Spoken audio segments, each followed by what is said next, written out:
Hi, I'm Philip, and welcome to the third of a series of training videos to help you get started using TrackKit.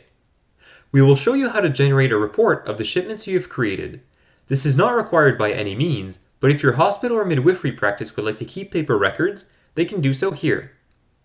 When you are logged in, you can head over to the Reporting Center module on the left-hand side of the screen.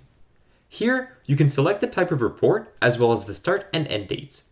You can then generate the report and it will automatically download it in PDF to your computer.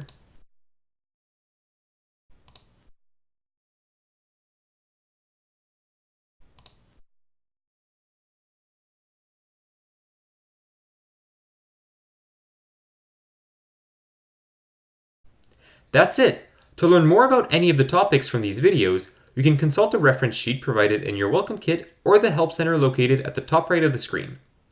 To rewatch or use these videos to train someone else on using TrackKit, they will be found in the help center.